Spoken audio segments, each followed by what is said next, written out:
हर हर महादेव, जय शिव शंभू, जय महाकाल। आज हम पढ़ेंगे उपमन्यु की भक्ति।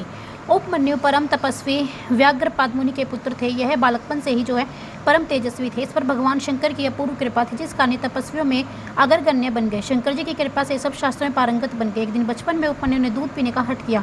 उपमन्यु के हठ पर माता रोने लगी और बोली, हे पुत्र, दूध कहाँ है? उपमन्यु ने कहा, मेरे भाई ने अभी अभी दूध पिया है, मुझे भी गाय का दूध चाहिए। तब माता ने अंदर जाकर गेहूं को पीसकर उसे पानी में घोलकर उसे छानकर उपमन्यु को दिया।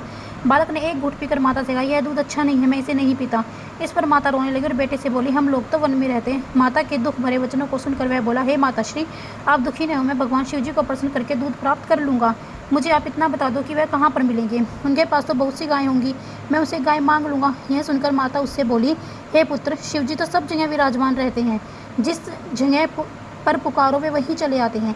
उपमन्यु को नींद आ गई। आधी रात के समय बालक उपमन्यु की आंखें खुल गई तो उसने अपने द्वार पर साक्षात शिव जी को खड़े देखा। वह उठ कर द्वार पर गया तो भगवान शिव शंकर अंतर्ध्यान हो गए। बालक सोच में पड़ गया कि भगवान शंकर कहाँ चले गए। तब उपमन्यु ओम नमः शिवाय का उच्चारण करता हुआ वन में चला गया। कुछ देर दूर पहुंचने पर उसे सुनाई पड़ा कि हे बालक, तेरा कल्याण हो। बालक इधर उधर देखने लगा और मन में सोचने लगा कि दूध अवश्य मिलेगा। कुछ आगे बढ़ने पर उसे जो शिवालय दिखाई पड़ा तो वह उसके अंदर जाकर मूर्ति से लिपट गया और रोने लगा। उसे जो अपने शरीर के बिल्कुल सुधि न रही। 3 दिन व्यतीत हो गए, परंतु वह उस मूर्ति से ही लिपटा रहा। इधर उपमन्यु की माता सोकर उठी तो घर में उपमन्यु को न पाकर रोती चिल्लाती वन में जाकर उसे ढूंढने लगी। इस समय बालक भूख प्यासे व्याकुल होते हुए भी शिव मंत्र रट रहा था। वह एक पिशाच आ पहुंचा और सचेत बालक उपमन्यु को उठा कर ले गया। पिशाच को जब भूख लगी तो वह उस बालक को मारने वाला था कि शिव की कृपा से वहाँ एक भयानक सर्प ने पिशाच को डस लिया, जिससे वह मर गया। बालक उपमन्यु भी जो गिर पड़ा, परंतु उसे चोट नहीं आई। शिव जी वहाँ से अंतर्ध्यान हो गए। वायुदेव बोले, हे ऋषियों, उस समय प्यास के कारण बालक का गला सूख गया था। कमजोर हो जाने के कारण उसे मृत्यु विकारों ने आ घेरा। भगवान शिव ने भी जो है कुछ नहीं खाया और वहाँ से चल दिए। पार्वती जी ने पूछा, भूखे पेट कहाँ जा रहे हैं? आपको आपका कोई प्रिय भक्त तो नहीं पुकार रहा है? शिव जी ने बताया, तुम नहीं जानते, एक बालक सूखे कंठ से मुझे पुकार रहा है, अतः मैं उसके पास जा रहा हूँ। भगवान शिव उपमन्यु के पास जाकर बोले, हे वत्स, मैं तुम्हारी तपस्या से प्रसन्न हूँ, अतः तुम कोई वर मांगो। उपमन्यु ने कहा, हे भगवान, आप मुझे दूध का समुद्र प्रदान करें। शिव जी बोले, लो, हम तुमको दूध का समुद्र देते हैं। भगवान शिव उपमन्यु से बोले, हे उपमन्यु, तुम मेरे प्रिय भक्तों में से एक हो, मेरी कृपा से अब भविष्य में तुम्हें कोई कष्ट नहीं होगा।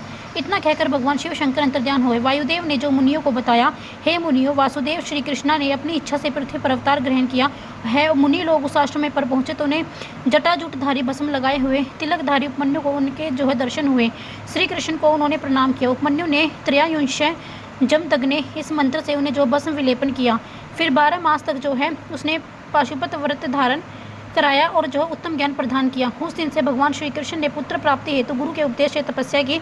1 वर्ष व्यतीत हो जाने पर भगवान शिव पार्वती जी ने श्री कृष्ण को दर्शन दिए तथा कहा, हम तुम्हारी इच्छा को जानते हैं, आपको पुत्र अवश्य प्राप्त होगा। इतना कहकर भगवान शिव अंतर्ध्यान हो गए। उसी वर के प्रभाव से भगवान श्री कृष्ण को जाम्बवती नामक पत्नी से सांब नामक पुत्र की उत्पत्ति हुई। हर हर महादेव, जय शिव शंभू, जय महाकाल, जय महाकाल।